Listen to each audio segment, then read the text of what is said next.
Greetings, ladies and gentlemen of the internet. My name is Ty Richardson, and welcome to In Retrospect, a MojoPlays Podcast. Today's episode, her head in my icebox.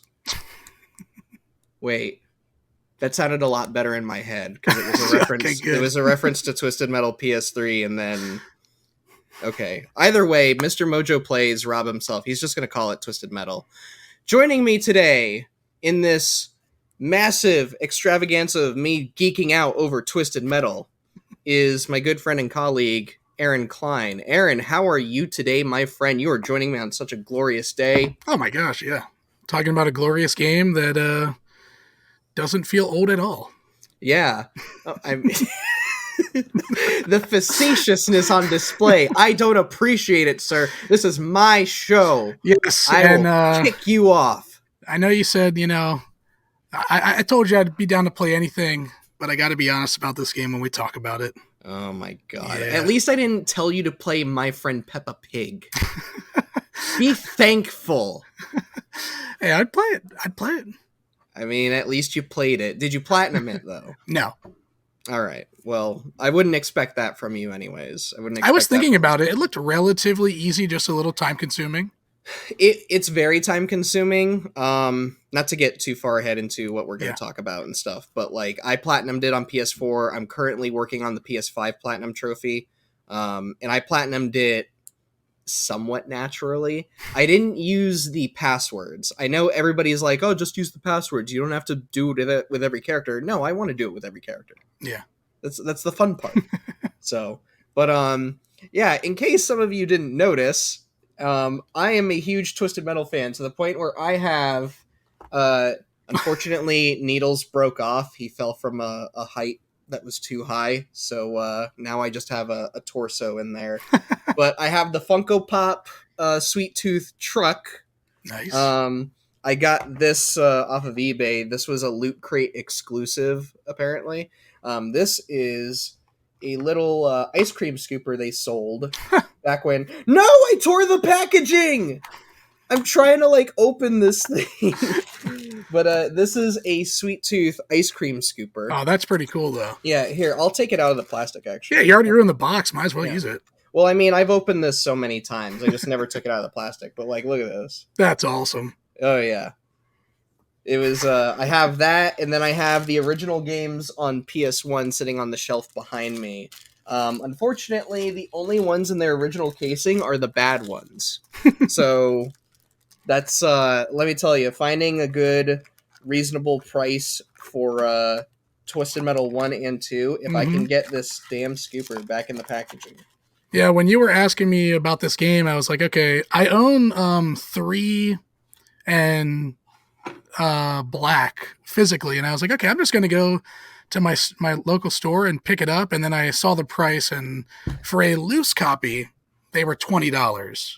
I don't want a loose copy, so I just bought both of them on PSN for $10 each because I'm not loose copy as in they just had the disc sitting in a sleeve. Yeah. Oh, that's so gross. Yeah, I don't miss that at all with retro game shopping. My store doesn't usually have those, so they usually are complete in box only, but I guess the higher ticket items, they'll just take whatever, you're not going to find Bratz disc only there or something. Yeah. Not to derail too much, but I stopped retro game shopping years and years ago. I remember buying Conquer Live and Reloaded for the original Xbox. I paid $40 for it. Skip ahead several months later, I'm broke as hell. I'm a college kid, and I'm like, I need to sell some stuff or I can't pay rent this month.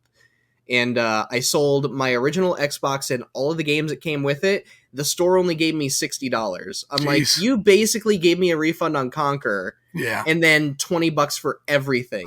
And I had some dope games with it, too. I had Grabbed by the Ghoulies. I had one of the Evil Dead games. I think it was Regeneration. Yeah. So, and after that, I'm like, I'm never going to another retro game store like this ever again. But Twisted Metal, though, I would sometimes see for a reasonable price, just to get us back on track. But, so yeah, Aaron and I, we played Twisted Metal on PlayStation 4 and 5. released in 1995 for the Sony PlayStation, the original one, created by the legendary man himself, David Jaffe. Aaron, I want to know, first off, before we talk about the game itself, what was your history? What's your history? What's your experience like with Twisted Metal in general? Are you a newbie, a veteran? What was it? I'd say somewhere in the middle there, right? So growing up, I was a Nintendo kid. But I got gifted a PS1, which I later sold because I was like, no, only Nintendo. You know, that's just how you are as a kid. One of the games I had was Twisted Metal 1. Played a lot of it. I wouldn't say it was one of my favorite games at the time or anything. And then through the years, I didn't play 2. I played 3, Black, and then the PSP one, Head On. So that's sort of, I didn't play the PS3 one either. So those are the only ones that I played. But growing up, I loved it because it was hardcore, right? It was like, can we say badass? I don't know. You might have to bleep that. I don't know. No. Okay. I ain't gonna bleep it unless Mr. MojoPlays is like, you can't say that. So, I've already said damn. So okay. So like Twisted Metal was badass, right? It was metal. Yeah. It was hardcore. It made you feel cool. And when you're a kid playing it, it made you kind of feel like, you know, like rock and roll, basically.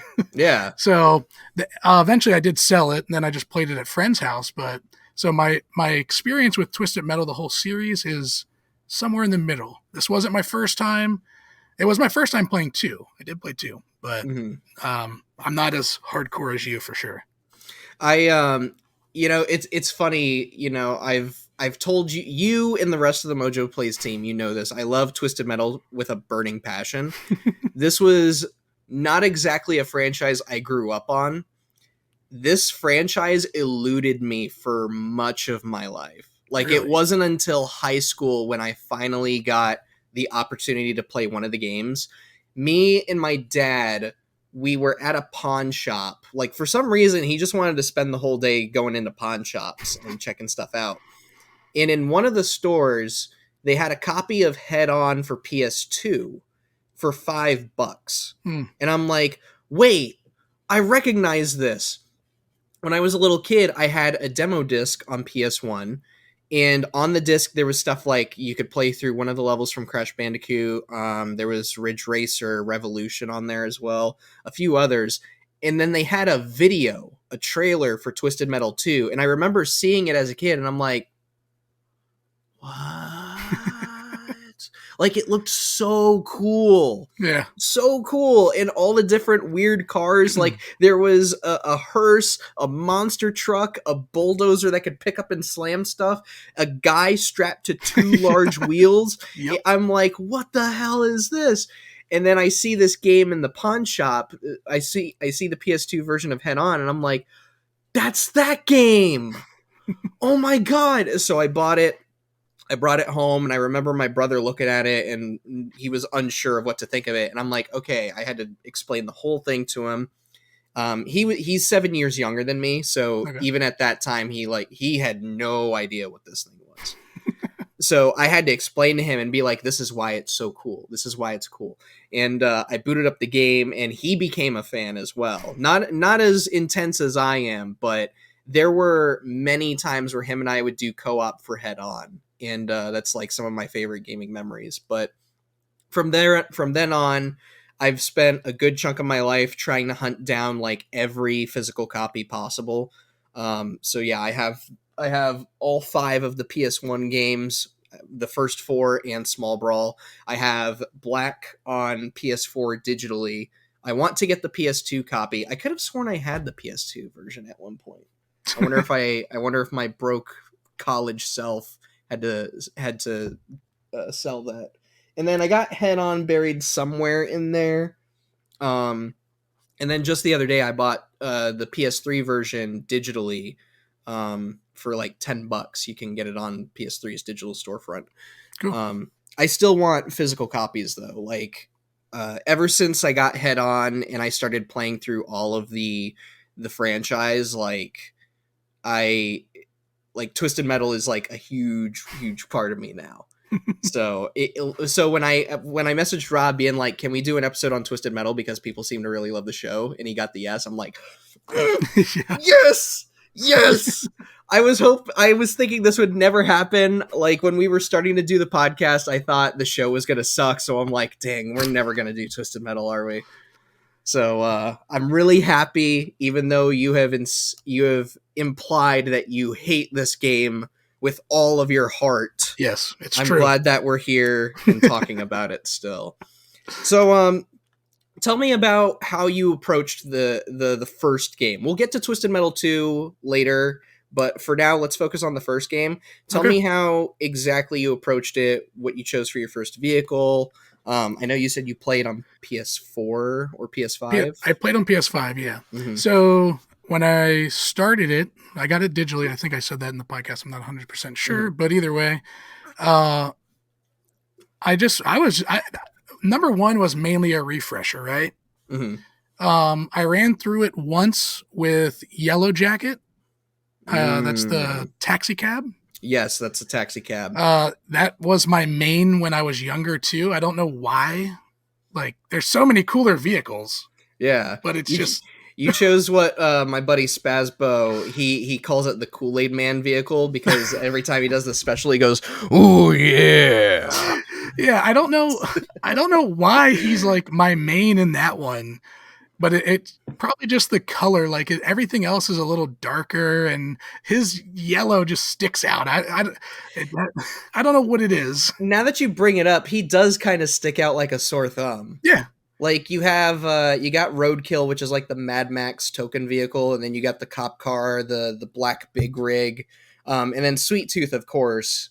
But it's like he sticks out, but that's because he's the iconic head on top of the and he's also got the flaming clown head on top of the truck. So it's like he still kind of lines up, whereas you have just this bright yellow taxi cab. So with some guns on the front, like that's it. It doesn't make any sense really compared to other things, but so yeah, I just played with that. I played around with some other vehicles, and I gotta admit, I didn't think they really felt all that different.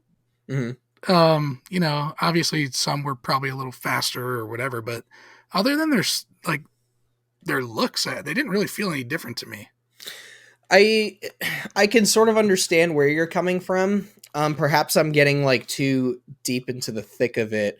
I first started playing as Sweet Tooth just because I love my boy, love my ice cream, my murderous ice cream truck. But I played through every character's campaign, and I did it naturally. I didn't use passwords. I used save states though. Like if I died to a stupid reason, I'm like, that ain't happening. Yeah, same thing. So, yeah, but anyways, I first started with Sweet Tooth, and then I would do every character afterwards. To me, every character felt different, but in a somewhat more microscopic sense, where it's like, you wouldn't play Darkseid the same way you would with Sweet Tooth or Roadkill or even Yellow Jacket. But for the most part, this is one of the reasons why I find these games so interesting, is that you can play every vehicle almost the same for the most part, but when you learn their best stats and how their specials function, that's where your playstyle can change. I don't think it's that obvious in the first game. Especially since like there were some characters where I'm like, that's your special, really? Like Darkseid's special is just shooting a tiny little white blip out, and it does absolutely nothing. I'm like, this is horrible. I'm just gonna ram everybody. That seems to be your special. So it's I feel like you do have to spend a little bit of time. Not saying that you didn't spend enough time or anything. Yeah. But I do feel like to understand like what makes every vehicle more or less different, you have to kind of spend quite a bit of time with sorry, I had like a brain fart and a little bit of indigestion. You do have to spend a little bit of time kind of realizing what they're about exactly. I have to say, did you ever play the original on PS1? I forget. I don't know. On PS1, yeah, that's the one I originally had. Yeah. Yeah. Do you remember ever being frustrated with like the controls and stuff for that game? Honestly, back then, no, because I was just thrilled to be playing a game. Mm-hmm. Like I didn't think when, most kids, they don't really think about that stuff. So no, to me, everything felt fine. Mm-hmm. Going back to it, there was no control scheme that felt good. Yeah, I can admit, like, Twisted Metal as a control scheme, it sort of works, but you really have to spend some time to get to know it. Like, I remember the first time playing it and trying to show my brother all the cool stuff. I'm like, wait, why is square accelerate? Yeah. What is this? This is nonsense. So, but after a while, it does make sense in its own way, where it's like, okay, I can sort of get used to this, and like you have the triggers reserved for shooting and all that, you know. See, I ran into the problem of playing a few rounds with the traditional controls, being like, what the heck is this? Like, Mm-hmm. it's a driving game. I want my triggers being gas and brake, and there is a scheme for that.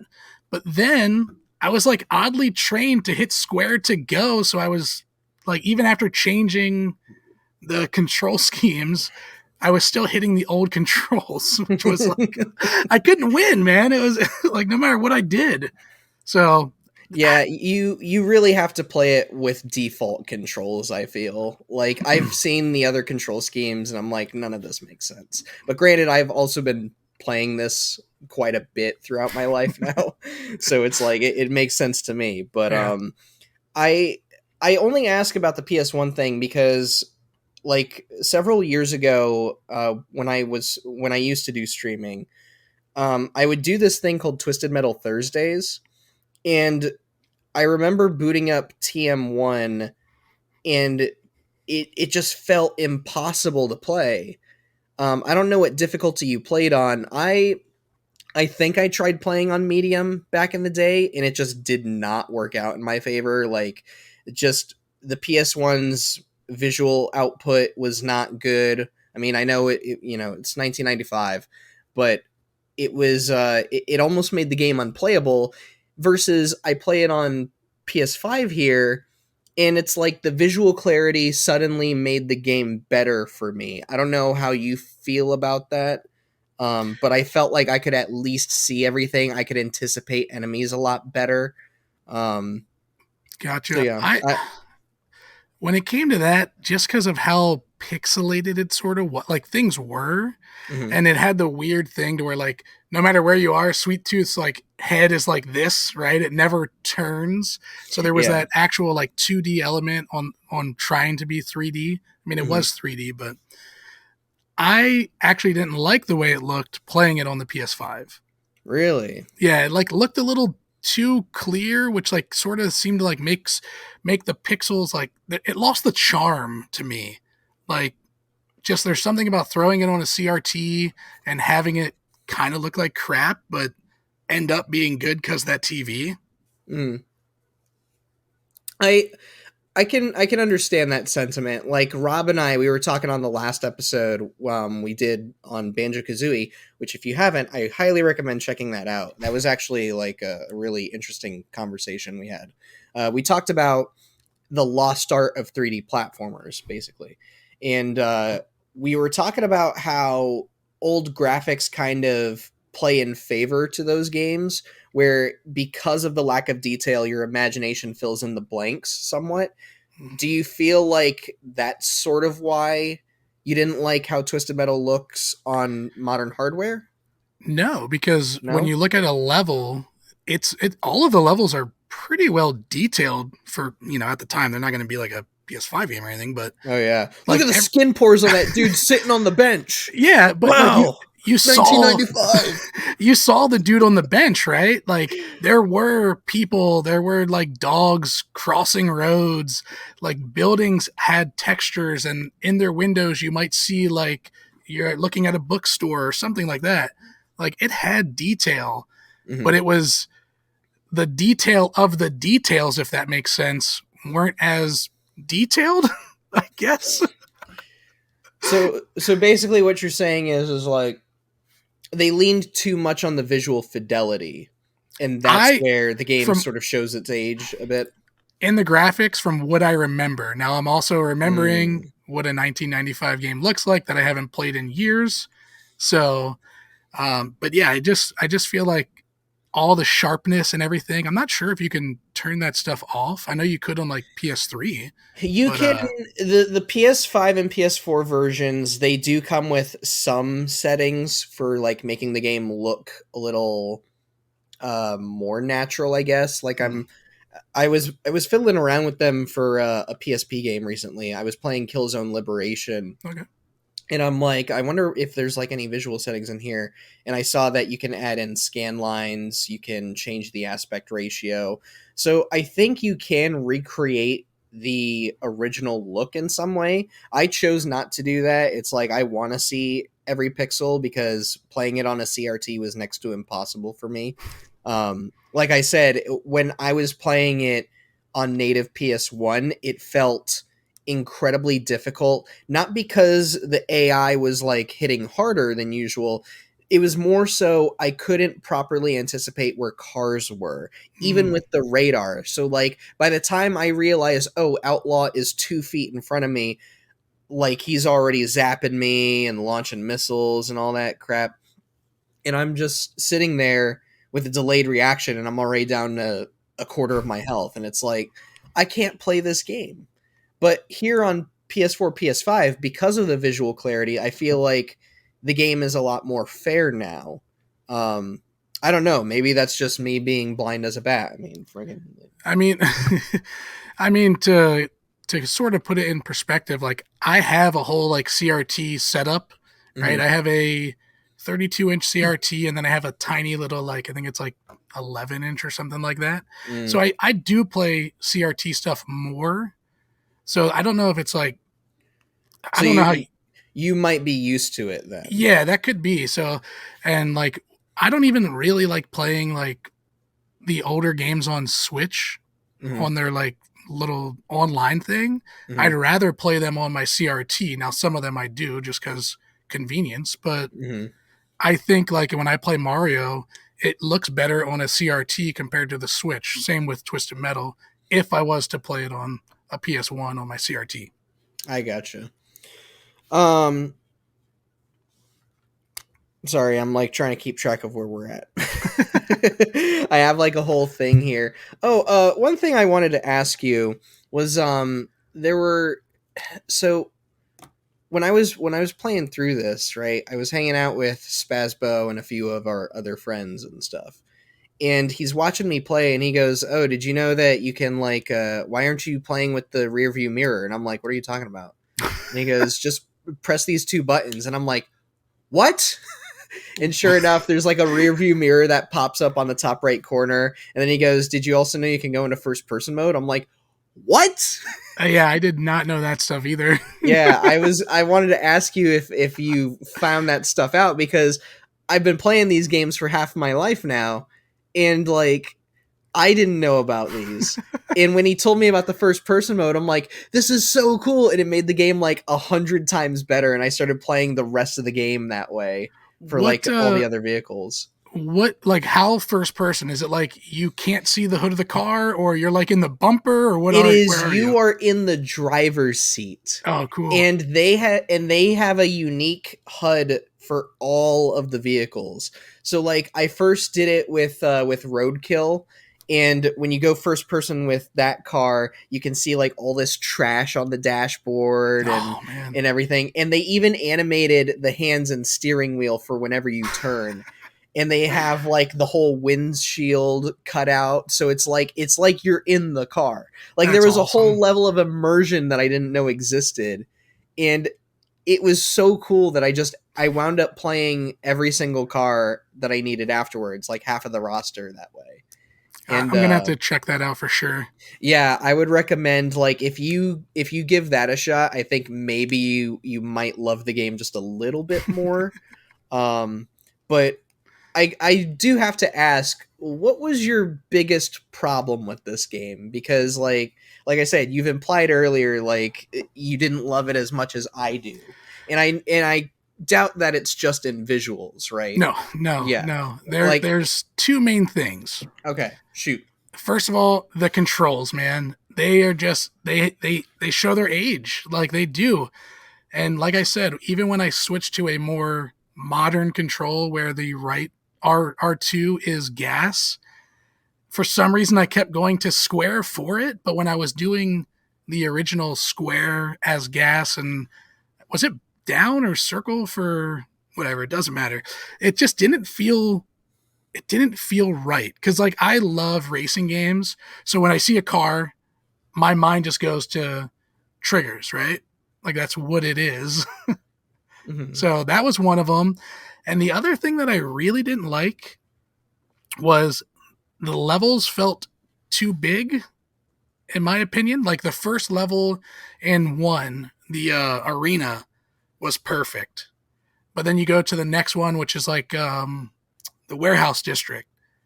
Driving up and down those roads felt too big for what, like, there'd be times where I'm like driving down the road and I wouldn't see a car. Now it's only a couple seconds, but it's like, I want to be in the action. I want to blow stuff up. Like, I just didn't like the bigger maps. So that's what I didn't like about it. Well, ladies and gentlemen, I hope you enjoyed Aaron's last day here at MojoPlays. I will be voicing over the rest of his videos from here on out. Nobody talks such heresy about Twisted Metal. Not on my show, not on this channel, not on anywhere on the internet. So check out my blog. I wrote a whole piece about it. Check out my podcast. It's called We Hate Twisted Metal, an Aaron Klein podcast. Actually, it's Straight Metal. Straight metal. It's straight steel. That's what it's called. Straight steel.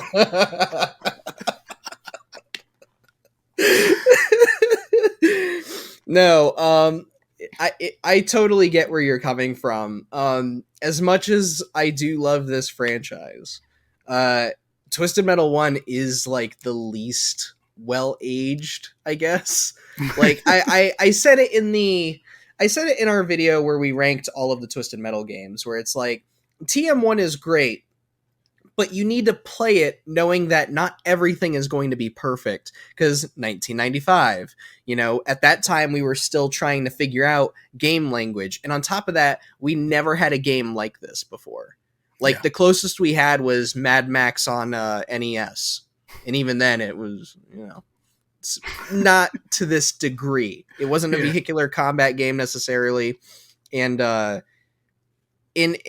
we'll get to the whole thing on how it birthed a whole genre, basically. But like, as far as the levels go, though, the controls, I can admit, they're not great at all.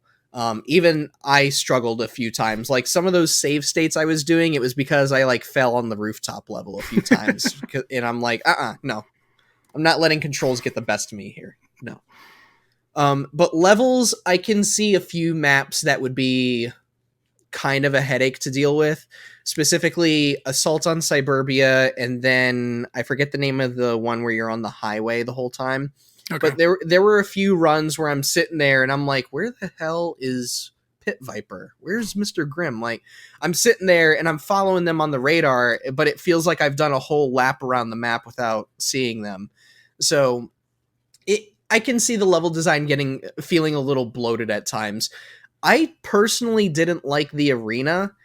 Granted, it is 1v1, so you don't have to worry about as much, but I didn't like it because it was just that. It was an arena. There wasn't really anywhere to not necessarily hide, but it felt like you had to do a lot more work in getting the power-ups. Perhaps that was the intent for the game, to be like, hey, if you want to really destroy these guys, you're going to have to go and hunt down some weapons and stuff, which in that case it makes sense. But for me, I just wouldn't have, if I was making the game, I wouldn't have opened up with that kind of a level. If anything, I would have used that to be a real jackass and make it the final fight against Minion in the end. Like, I would have been like, here you go, good luck. See, I really like just the closed nature of it, of like, to where I preferred the 1v1, right? Because at some point there's like, what? Isn't there like 6 enemies, I think? Is like, or is it There's 6 levels, and then but one of them is like you go up against every car in the game except for Minion, and that one was Assault on Suburbia. I think that was a total of 8 enemies you have to go through, which that level would sometimes deter me from playing the game a little longer than I wanted to. But yeah, I just liked being in the action. Like, the levels were cool because, like, I did like the bigger ones in a sense, just to where it's like Warehouse District is probably my second favorite to the arena and like levels. And it was cool because you were going down the alleys, and you could kind of, when you were looking at the mini map, kind of see where they were. But there were times where like my mini map was just, there was no dots on it, type of thing. And it's like, all right, now I'm just going in these alleys, in and out of these alleys, and I don't know. Well, the thing with the radar, and this may not pick up for most people too, like I had to kind of remind myself too, is like when there aren't any dots on the map, it's usually because the enemies are like way beyond your border, at which point you have to look at the arrows that are on the side. Of course, they don't look like arrows, but it's just like, just 2 lines, a bump, and that tells you the direction that you need to head to find the next enemy. See, I didn't even take notice of that. And that could actually make those bigger levels more enjoyable.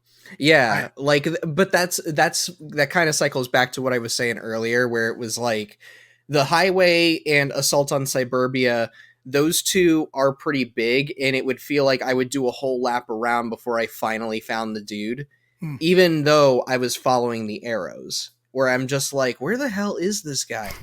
So, Assault on Suburbia, I sort of love and hate at the same time, by the way. I love it because it is so big, but there's some like nooks and crannies where I'm like, ugh, this makes it a hassle to really navigate. So, but that's just me. Let's before we get into like Twisted Metal and its influence in creating a genre, let's go ahead and jump into Twisted Metal 2. I assume you played it somewhat similarly as you did with TM1. Did you do all of the characters, or did you only do some of them? Or I did. I went with Roadkill, and I'm forgetting his name, but he was the truck with the Sweet Tooth. No.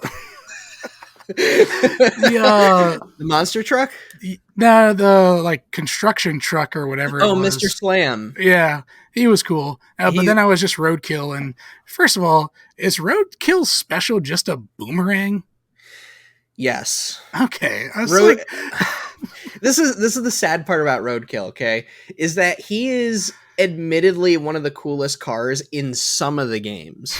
Like the older games I really like because Roadkill is like this Mad Max token kind of car. Yeah. But then the later games, it's just a junkyard car. Yeah. And I'm like, I get why you're named Roadkill, but God, could you be any more lame?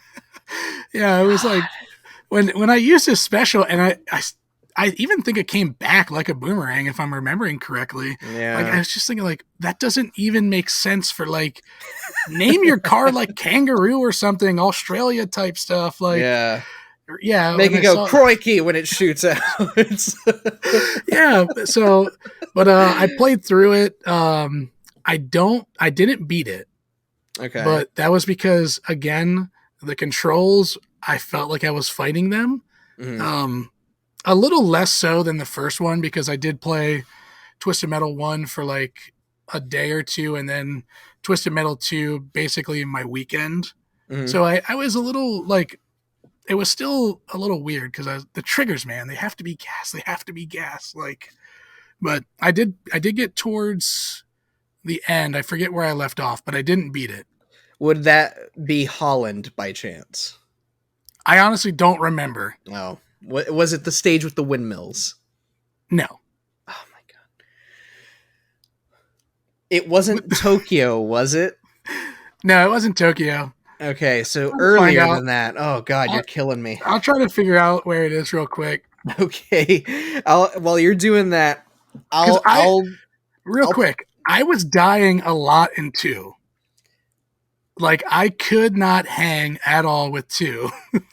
It was kicking my butt. I refused to go down. I always play on medium. I never go to easy ever. So I refused. I don't even know if there is an easy in that version, but I refused. Okay, so this is the thing about Twisted Metal 2, okay? Mm-hmm. First off, I'm going to say right now, in case I didn't, I played Twisted Metal 1 on easy. Because medium is where things get really sweaty. Hard, not on your life support. Twisted Metal 2 is different in its difficulty. There is an easy mode, but if you play on easy mode, you're basically punished for it. How so?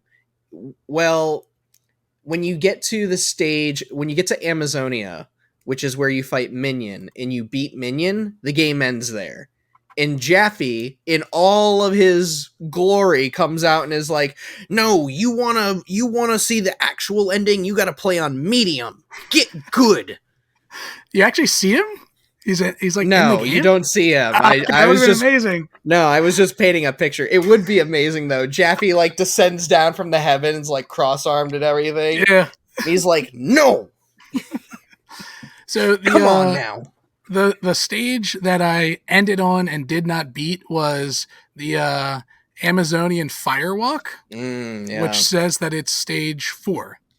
Yes, that is the middle one. If you played it on easy, the game would have ended there for you. Even on normal, that stage can be challenging because you're just surrounded by lava, and by the time you even get to Minion, I wouldn't be surprised if you have lost at least a life at that point. It's Twisted Metal 2, I can't blame anybody for not beating. I mean, I find it so difficult that even I used cheats to get the platinum trophy. So of course the game drops back in July, right? It drops on PS4 and PS5. Immediately, me and different members of the trophy community are trying to find out, do we really have to legitimately beat these games in order to get the platinum? Especially Twisted Metal 2, because Twisted Metal 2 is... If you hate yourself, if you are super deep into Dark Souls, you need to play Twisted Metal 2, because clearly you hate something about yourself. But it wasn't long until somebody was like, "Hey, there's actually a not exactly a bug in the system, but there's a workaround to where you can use the password."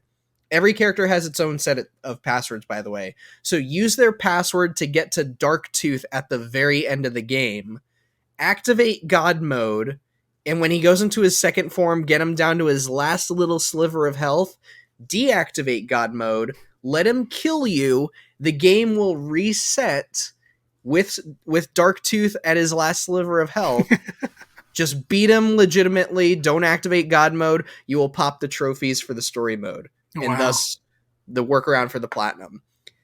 And that's how I got the platinum for the PS4 and PS5 versions of Twisted Metal 2. Because it's just, look, I know a lot of people love Twisted Metal 2. There are so many people who swear by it. If they don't love Black, they like Twisted Metal 2.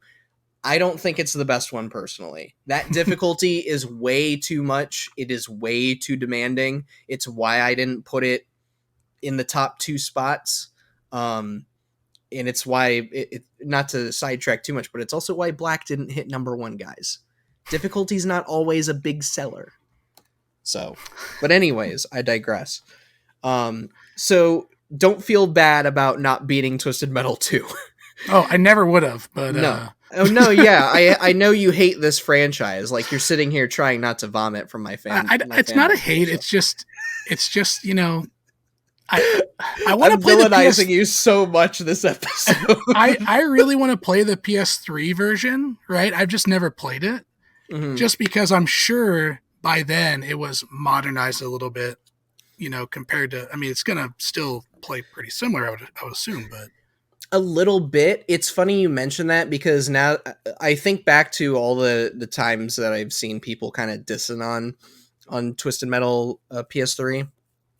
And it's like, I can sort of understand why some of the community doesn't like it. The physics are a little whack. Like, there are many times where it feels like your vehicle is like a cardboard box. And I don't mean that in terms of, oh, it gets killed off easy. I mean, like, the way your vehicle gets sent flying. So the physics is what is what can throw some people off. Yeah. And I kind of realized that playing through Twisted Metal 1 and 2, where everything is much more weighted and the vehicles do feel somewhat realistic. Yeah. Versus 2012 was kind of like super floaty. It was basically the Brawl to our Melee, our 4 Melees in the franchise. But with that said, let's talk about Twisted Metal and its influence and or lack thereof in the gaming space. So like, I don't know if you paid much attention to vehicular combat games after Twisted Metal came out, No, but not really. we had a lot of copycats come out after that point. There was Vigilante 8, which is basically the biggest. That was Activision's kind of response to Twisted Metal. But then you had all of these weirder ones, like you had Rogue Trip, which was from Scott Campbell, the co-creator. He created Twisted Metal with Jaffe. But he kind of like broke off and did his own thing with Rogue Trip, and that didn't go anywhere. Then you had WWE Crush Hour do it, which I have a guilty pleasure for. I have a guilty pleasure for that game.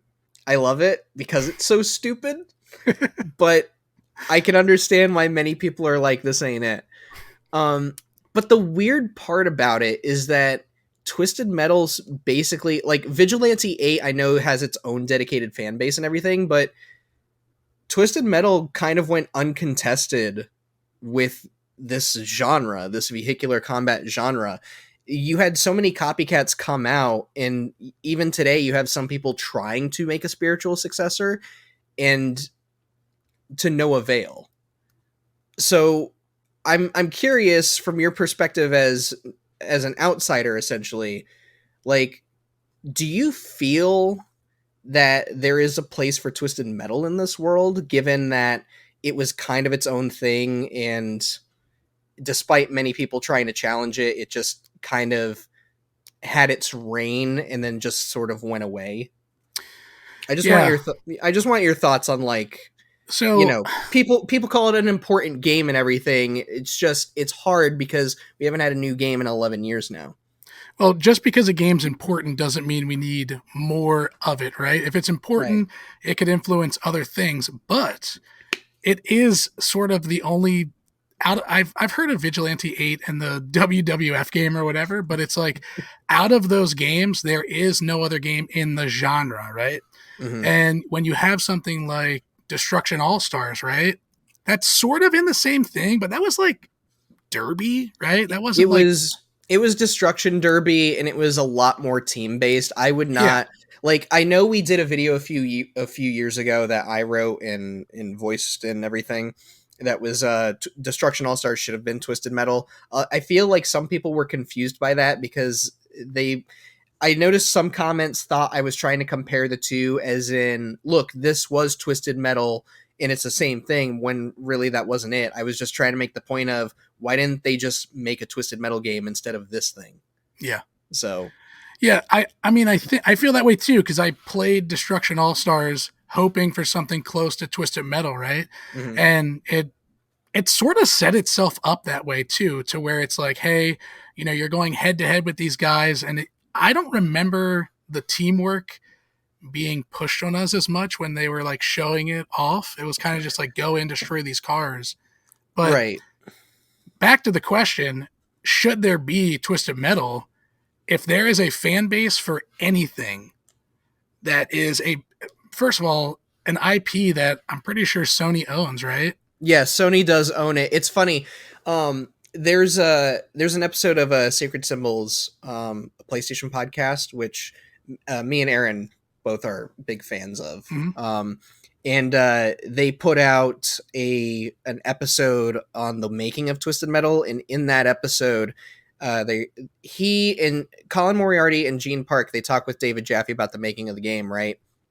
And Jaffe was talking about how he asked Shuhei Yoshida, one of the executives at PlayStation, if he, after 2012, he was like, "Can I just have this?" And Shuhei's like, "No, And that's what doesn't make sense, right? If you're going to own something that has appeal, now has a TV show that people are enjoying, right? The series probably has never had more eyes on it than it does now. Mm-hmm. And there's nowhere for people to go except to play these old games that to most people are going to suck, right?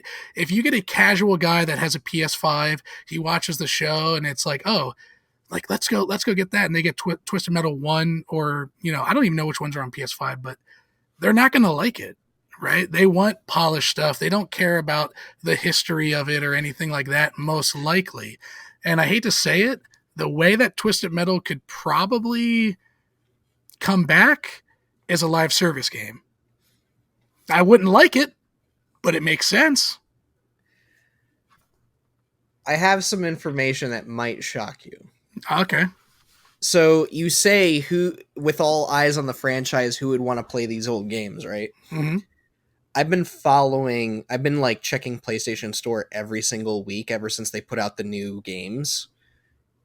And by default, the store always shows you the new games by what's best selling. And for the last several weeks, Twisted Metal 1 and 2 have been among the top 10 best selling on the PlayStation Store. Yeah. Now, a little asterisk real quick is I'm sure that it's not all purchases. I wouldn't be surprised if they count sales as premium members subscribing and downloading it. Because I know that PlayStation came out with numbers a couple months back saying that there's a lot of premium members and there are extra or essential members now. So maybe the numbers are a bit skewed that way, but I just found it interesting, especially before and after the show came out, and it's still in the top, like those games are still in the top 10. Mm-hmm. I haven't checked this past week, but while you go on about it, I'm going to go ahead and check. So, okay. So what I was saying was like, it might be selling well, right? But that is the casuals coming in.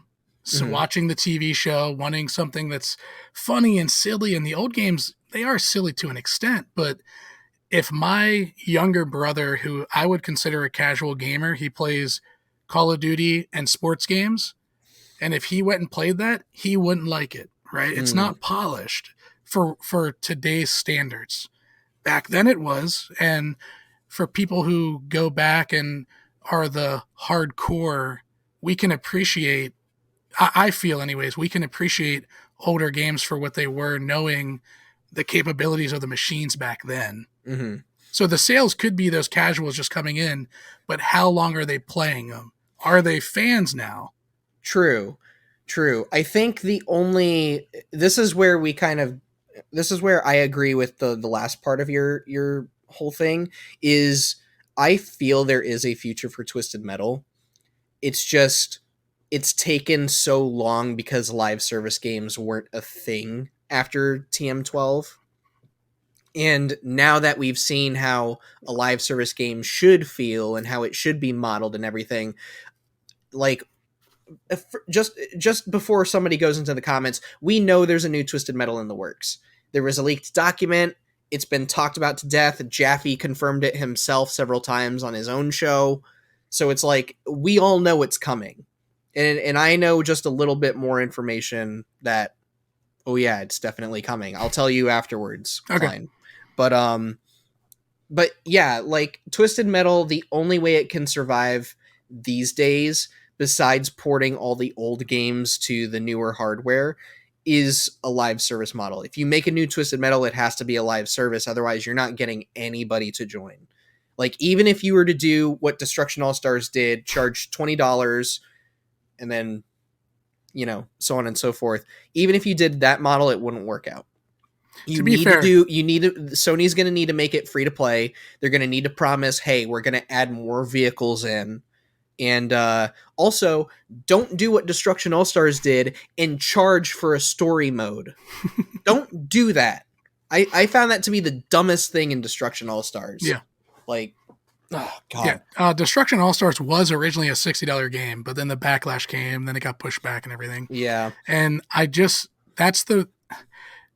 the problem with it eventually, because it's probably going to be a live service game, because you just can't really market a game that is only 5 hours, right?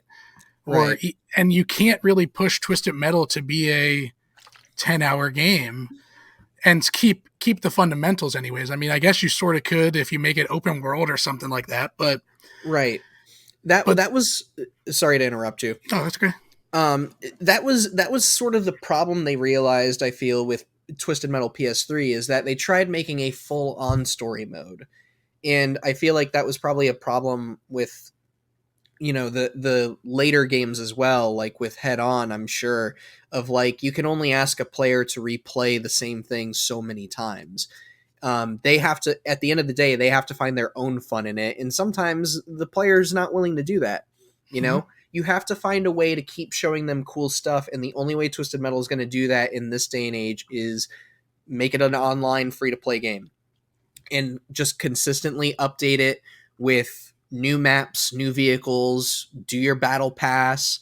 Maybe you can bring back first person mode and you can let them customize dashboards and stuff, but as far as doing a 10-hour campaign, if you do a 10-hour campaign, you can't have all these different characters driving these vehicles. That's why we got TM12, and all we had were clowns, dolls, Grimm brothers, and preachers.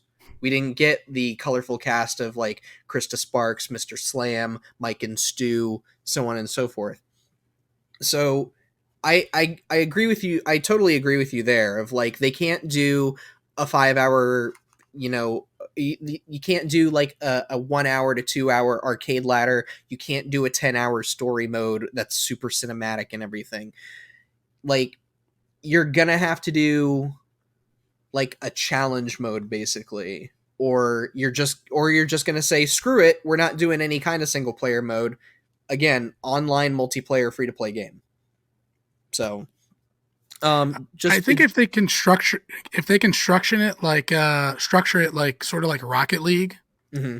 right? You have all these modes, like you have your competitive, you have your casual, but you still have that single player tournament mode, and it's just, you could do Twisted Metal like that, because are people really going to care about the stories that are just going to basically be small little 10-second, like back then it was cool.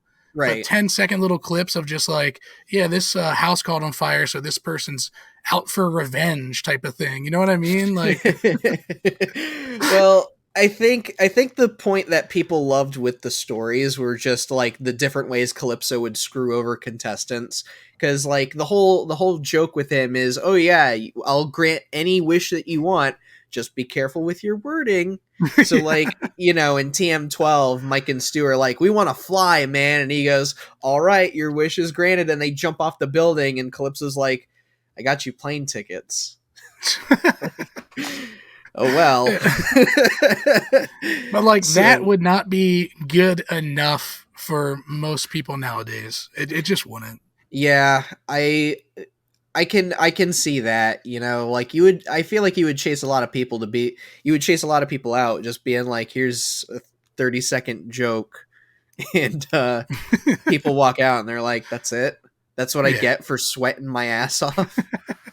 Are you kidding me? So, if they do go the live service route, which I believe they will, I can see them doing something similar to Rocket League, if not almost exactly like it, where you choose your car body. Your car body probably determines not just your stats, but what special you come equipped with. And then from there on out, everything is just cosmetics. Maybe if you have your own sweet tooth, you can like change out the clown head. The wheels are customizable.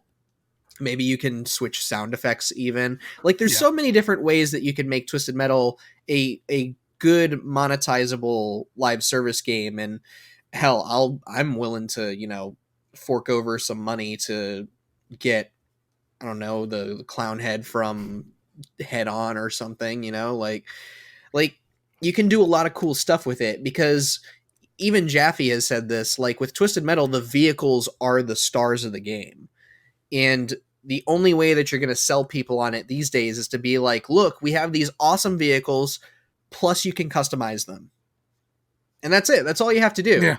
And then the rest of it just has to be, make sure the gameplay's tight, make sure the controls are good, make sure the physics are just right as well. Don't let everybody float around like PS3 was, Last thing on the live service, and then we can end that part of the conversation. Okay.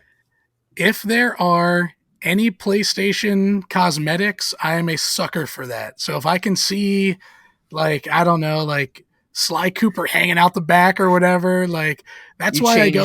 You change Youth into the Sly Cooper van. Yeah, like stuff like that. That's like every time. I am not a Fortnite player. Like I don't play Fortnite really, but the last cosmetic I bought was when Dead Space was in there. I downloaded the game to buy it in case I ever go back because I want to play as Isaac. I love seeing other video games and other video games. Yeah. And PlayStation even has that. They've clearly shown they want that kind of synergy. You can play as Aloy and Kratos in Fortnite now. Yeah. They put Aloy in Genshin Impact, and it's like you want to do this transmedia stuff that you're doing now between your games and your movies and now your TV shows. You got to do some cross-pollination with your IP as well from time to time. Like, I can totally see the Sly Cooper van being in there. That'd be awesome. Yeah. And I think back to, I just recently replayed Mod Nation Racers, still a fantastic kart racer. And I don't know if you remember this, but like the DLC they did for that game, every now and again, they would throw in a PlayStation character. Mm-hmm. So like you could play Sly Cooper with the Sly Mobile or whatever it's called. You could play as Sweet Tooth with the ice cream trucks. And then like Kratos was like a pre-order bonus and he had his own cart with that. And like you could even throw in Jack and Daxter in their car. Like, yeah. Like you could do a lot with it. And all you have to do is like drag it out from your own IP vault, See, like, and that's what made Big Planet so big too, right? Because all the cross just like... Was it just video games? I can't think of any movies that went in, but there were so many video games in it. Toy Story was a big one for Little Big Planet. Oh, yeah. They did a lot of Disney crossovers with that one. But yeah, there's so much you can do. And with the show being such a success, at least from what Peacock is telling us, we still don't know numbers, but they're saying it's like one of their top most binged shows on the platform right now. To be fair, it is Peacock, so yeah.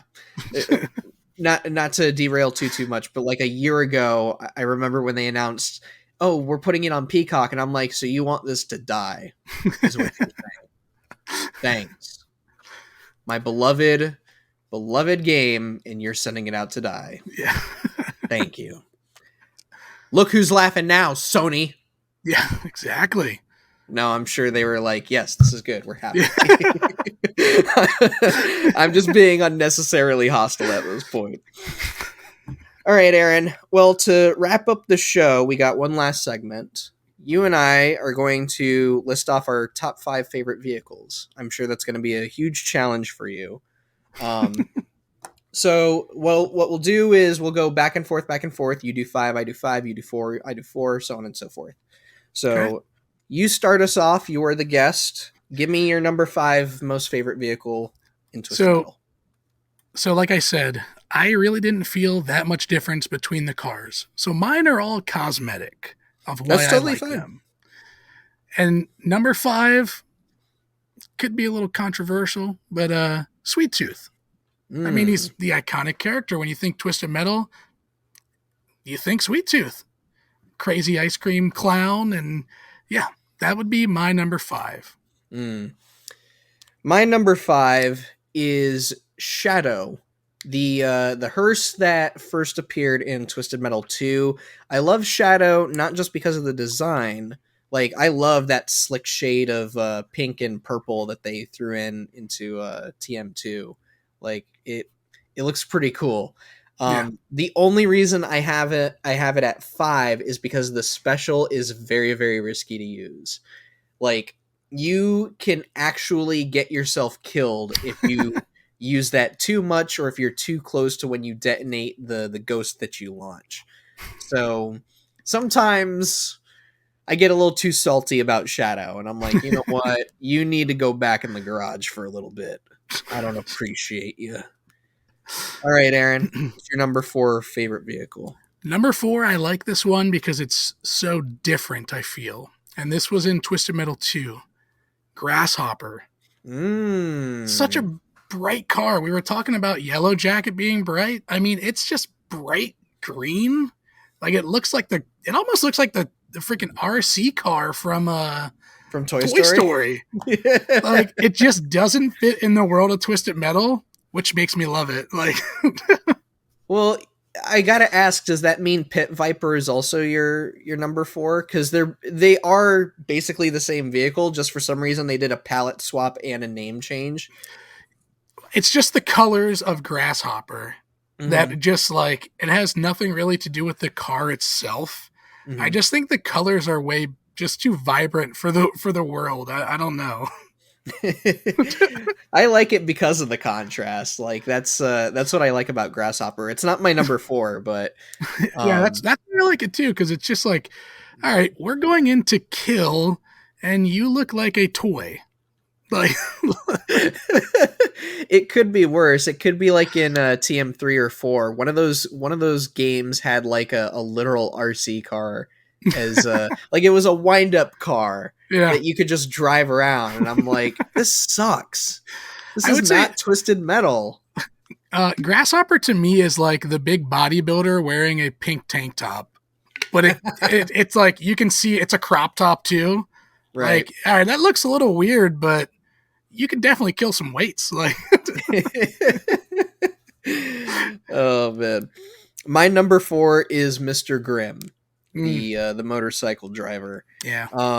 He's low on the list because the same reason as Shadow. Very risky to use, does not have a good health pool, but the special, when you activate God mode, Mr. Grimm's a lot of fun to play. You just sit there, the enemy thinks it's like assaulting you and it's getting the best of you, and you're just like, skull, you're dead. All right. So he's also just cool looking too. I mean, it's just something cool about that. Yes. I also love Mr. Grimm's story and his ending in TM2, where he is death himself, right? And his wish is that not enough people are dying. So he asks Calypso to like feed him souls and stuff. So Calypso like inflicts madness on the entire world. It's the apocalypse. Everybody's slaughtering each other and everything. And then Mr. Grimm, he's feeling great and everything, right? And then everybody's dead. And he's like, wait.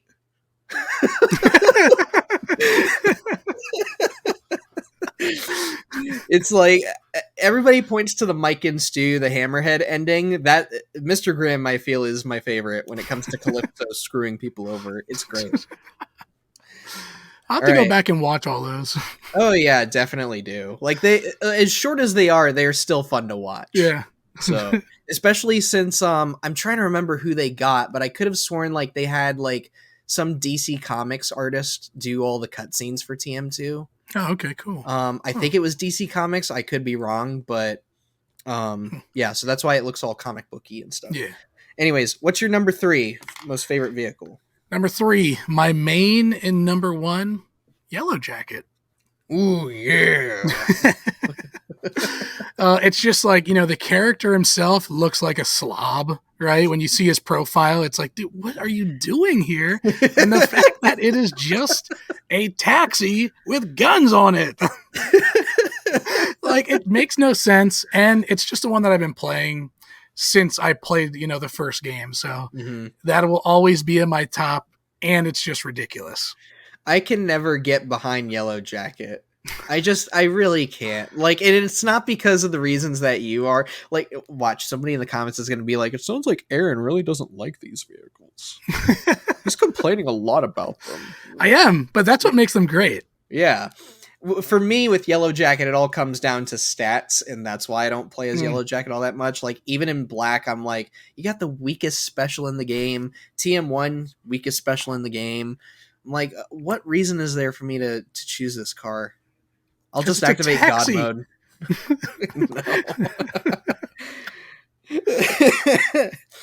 My number 3, and it's because of busted reasons, Minion. Minion is God mode without the God mode. Like, So I don't think he's playable in TM1 under any capacity, but in TM2, all you have to do is enter a very simple cheat code in the character select screen, and you can play as him. And he just wrecks, man. Like, you can just ram into dudes, and half of their health bars are gone. Jeez. Like, it's the funniest thing. Yeah, that would be really fun, though. I mean, there's nothing more powerful than feeling powerful. Yeah. Like, I love power fantasy games. Like, some of them can be really hilarious. It's why I like the Warriors games, because like you'll be so powerful that the game itself can't keep up with you. Yeah. I just find it so funny. And with Minion, it's like I can drive 5 miles an hour and you're down to 25% health. Like, that's what I love about it. It's just, it breaks the game so weirdly that I'm like, man, no wonder you hid this behind a cheat code, Jaffe. Is this how you play tested the game too? Is that the only way you can unlock him? Yes. I'm trying to remember the code for the life of me, but yeah. I do wonder, was that a bug testing kind of, thing too? Like, some cheat codes were for testing reasons. I wonder if that was. Maybe. I don't know. He does come with his own ending too. Which I find interesting. Yeah. The only way you can sort of use Minion in TM1 is there is a code that you can use that consumes energy where you can use his special on people. Or maybe it's at TM2 as well. I forget. Can you tell I played these games way too much? Like, it's like the information is cross-breeding with itself, and all blurs together. Yeah, it all blurs together. All right, Aaron, number 2. Number 2, Roadkill. Now let's get my complaint out of the way of Roadkill, right? The boomerang. It's a boomerang. Too Aussie for you. But you got to commit to it. You got to, yeah. But Roadkill's cool because he is just like, like you said, Mad Max looking car, right? Like, right. He is badass, right? Like, that is what's cool about Roadkill, minus the boomerang. But Roadkill just is one of those cars that makes you feel cool destroying stuff. And that's why I like him. I can agree with that, especially when playing in first person mode. Like, I felt my inner Mad Max coming out as I'm like jumping off ramps and shooting missiles at these dudes with reckless abandon. I got to play that mode, man. I have to after this. I don't know if I said it, but the code is you have to hold down the start button and then press up, and that changes your camera's perspective. Okay. So, I gotta do that. And of course on DualSense, you have to use the touchpad in order for it to be start. So there, which I hate. Those, just give us a button. Give us buttons, not the touchpad. It's an options button now, Aaron. It's not a start button. We need a start button. But it's a glorified button, the touchpad is. Oh, man. I love and hate this controller, man. It's very uncomfortable to me. I was playing Gran Turismo 7 last night, and, like, I would like go on rough terrain just to feel the haptic feedback and stuff, and I'm like, oh, I kind of hate this. Oh my gosh, I love the feedback in it. Like, when I was playing Astro, like, that was amazing. No, Astro is fine. It's Gran Turismo 7 specifically that I'm okay. I can't do this. But anyways, this isn't a Gran Turismo episode. No. Not yet. I want to do Gran Turismo with Rob at some point. He's a big fan. Yeah.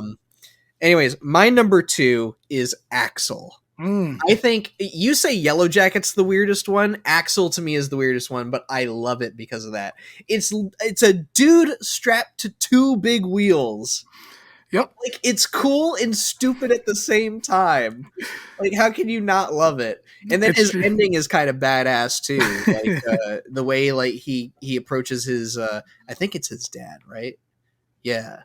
Like he confronts him and is like, I don't need you anymore. And he like actually rips his own limbs out from the vehicle and walks away. I'm like, oh. Yeah, I didn't see the ending for him, but it's a lot heavier than the other endings, that's for sure. And I don't mean that as in like it's artistry. It's about mature themes of domestic violence and abuse. No, it's not like that. It's just like compared to the others, it's a little more serious. Stupid. You just said he ripped his arms out of giant wheels. It's not serious.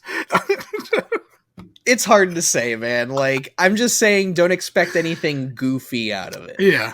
So ripping your arms out of giant wheels, pretty goofy. All right.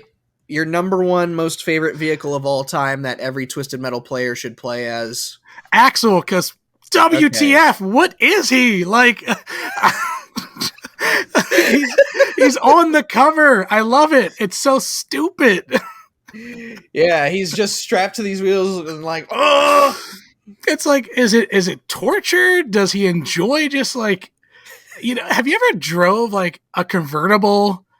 Like, they're not really that fun because wind sucks. Yeah. So imagine not wearing a shirt, being strapped to a giant Segway, and having the wind hit you. I mean, with my hair, I'd say it look. Well, that would be beautiful. I say as my hair like flops over my face. Oh man! No, I just love how just ridiculous he is. Like, it just doesn't make sense. They have him right on the cover of 2, which is like, okay, he's losing his mind. Yeah, it's like, is this the new main character? Like, what is going on? And he's 2 giant monster truck wheels and a man with his nipples out. Like, it's ridiculous. Hey, he's got a good pair and he's got some abs to back it up. You watch your mouth, mister. Hey, I would never say it to him until he loses his arms in the ending. You know what's kind of funny is if he takes enough damage, all the cars have different damage states. His arms do go missing when he's at a low health. And I'm just like, how are you still standing? How are you still alive? That doesn't even make sense. Isn't that what controls where I'm picturing it controlling where he goes is his arms. I don't know. There's got to be like some bio weaponry or something going on in there.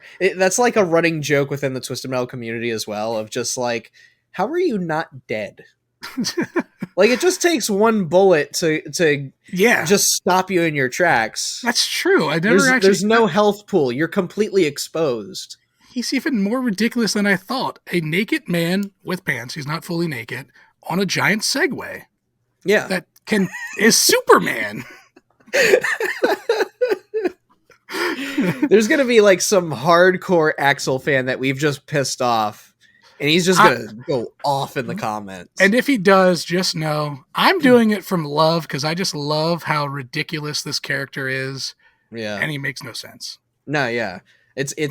I love Axel to death. Like, I love both the driver and the vehicle. The vehicle is so dumb and so basic, but I'm like, dang, how has there not been another video game that has done this similar concept? See, I'm a true Axel fan, and no, there is no vehicle or driver. They are one. Yeah. What's your number one? My number one is the most obvious choice. It's my ice cream truck, Sweet Tooth. It's a good one. I love Sweet Tooth to death. Ice cream truck with machine guns that shoots flaming clown heads. I mean, look at this. Look at this guy. It's pretty Look at cool. that smile. Look at that smile. Those who have seen the show know exactly what I'm talking about. Look at that smile. Now, would you buy ice cream you. from him? See, now this is where her head in my icebox thing comes in. Because, like, if it's the TM12 Sweet Tooth that's giving me ice cream, I wouldn't trust that thing. I'd grab it, smile, and wait for him to leave. And that would be it. This one, I'd be somewhat questionable. This is Twisted Metal Black Sweet Tooth, by the way. Which I would argue is probably the best iteration of the car. Just because I love, like, the armored military truck look of it. Yeah. So it kind of contrasts with the whole livery of the pink spots and everything. I love it. Again, look at that smile. But if it was like TM1 or TM2 Sweet Tooth, then yeah, I would grab ice cream from that. So long as his head's not on fire. So then the ice cream would be melted. Well, no, if his head is on fire, then you are clearly Satan, and I don't trust this ice cream whatsoever. I'd buy a Sonic popsicle from him. A Sonic popsicle with the half-melted face and the misplaced gumball eyeballs. Yes. I had one time where one of the eyes was like where his mouth was. And I'm just like, I don't think I want these anymore. Yeah, I haven't had one in years. I mean, they're not good. That's why I haven't had one in years. I had one for old time's sake when I was visiting my dad and stepmom and my siblings a year or so ago. And I'm like, wow, what was I eating back then? Like, this is horrible. Yeah, they don't even look good. What, not to drag on the show longer than it needs to, but if Sweet Tooth was to serve you ice cream, what would be the one flavor that would, the flavor that would get you to trust him? To get me to trust him? Yeah. So, like, if he served me Neapolitan, I'd be like, okay, you got 3 shots here. One of them's bound to be good. Okay. All right. So, well, first of all, it would have to be free. I mean, right? Obviously. Yeah, you're giving, that's trust right there. Yeah, just imagine he's like, oh, hey there, little boy, you want some ice cream here? And then I would say, what's your special? It's whatever you want it to be. Oh, choose God. A flavor or you die. Oh, all right, die. Moose track. All right, there you go, sonny boy. Enjoy. It slips off. Well, Aaron, this has been a fun discussion. We've learned a lot today. We've learned that you have no taste in games. We've learned that you can trust this little smile here. And we've learned that I am completely obsessed with Twisted Metal to no end. And I will buy just about anything that has Twisted Metal on it, even an ice cream scooper that I will unintentionally destroy the packaging for. That was sad. Where can people find you, good sir, if anywhere besides Mojo Plays? You do a lot of stuff for us. You've been with us for about a year now. So. Just about, yeah. That's pretty much it. I haven't really been on social media that much or doing anything personal. Neither am I. Like, I can't stand social media right now. Yeah, that's kind of how I was. So last thing I got on was to shout out some YouTube channel that I found and I enjoyed. Yeah, just Mojo Plays. That's pretty much it. Alrighty, man. Well, I thank you for joining me on this. I know that you didn't exactly enjoy this. We'll try and get you on with a game that you'll like. So I enjoyed it. It's just I had gripes about it. Yeah, maybe if I can get Rob to greenlight a episode on Tornado Outbreak, maybe that would be amazing. I love how you knew exactly what I was talking about. I guarantee you, if I say this to Rob, he's going to be like, what the hell are you talking about? Love that game. This isn't an IP. Get out of here. It's not. It should be. It should be, man. Yes, I'm down to do that. No, we'll find something for you and I to do. This was a fun episode. I'm glad we got to talk about Twisted Metal and everything. It was interesting hearing it from your perspective as an outsider versus me, who's obsessed with this game, with this franchise. That about does it for us, folks. Please like and subscribe. Let us know what you thought about the episode. Let us know what games you would like to see us talk about here on In Retrospect. My name is Ty Richardson. Thanks again for joining us. I wish you all well. I'll see you in the next episode. Check out these other great clips from Mojo Plays.